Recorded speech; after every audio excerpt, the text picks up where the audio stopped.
Now let's look at that second lie. It is that you can sow one seed and reap something else.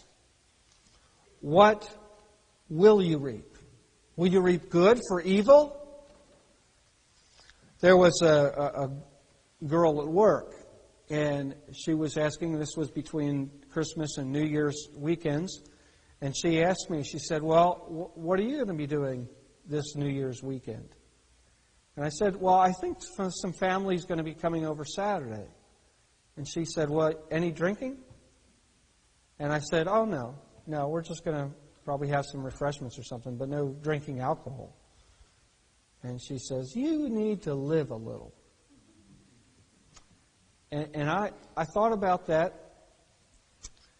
And what's this passage say? You live when you sow to the Spirit. When you sow to the flesh, which is drinking, what are you doing? You reap what? Corruption. You reap death.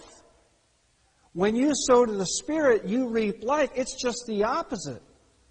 The deception is that when you sow to the flesh, you live it up. You live.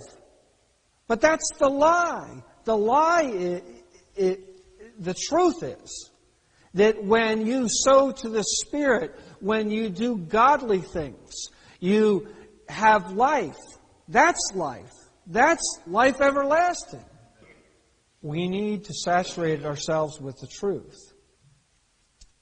Let me just mention some things here.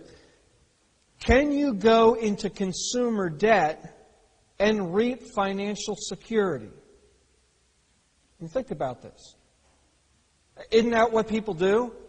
They'll charge up their credit cards and go into more and more consumer debt in hopes that somehow that having a lot at Christmas time or having a lot around them or having the new things will give them some kind of rest and stability and financial peace of mind. And the fact of the matter is that's just the opposite is true. You sow to the flesh. Of the flesh, you're going to reap corruption. You're going to reap all the finance charges. Can you lie and reap trust? Isn't that what lying does? The hope is that if you lie, people will not find out the truth about whatever you're saying and that you will have meaningful relationships with people because you haven't told them the truth. But the truth is that you shatter that. You shatter any ability of trusting relationships once you're discovered in even one lie. Can you lie and reap trust? Can you lust and reap satisfaction? I mean, isn't that the lie? Isn't that the lie that if you go into pornography or if you go into different type of lustful activities that somehow that's going to satisfy? That doesn't satisfy. That brings upon a greater craving. Can you lust and reap satisfaction?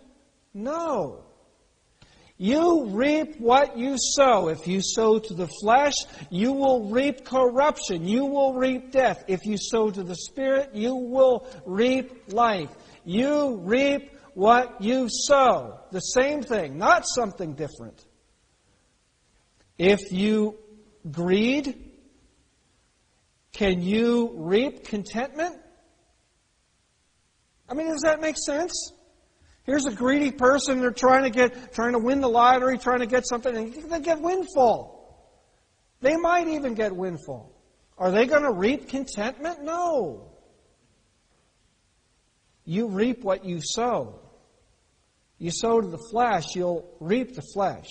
Can you cheat academically and reap achievement? No. No. What you sow, you reap. So the deception is that you can sow something, you can sow evil and reap life, reap good. You can drink and have life and live it up. No, that's a deception. The deception is, the lie is that you can sow one seed and reap something else. You can't do that.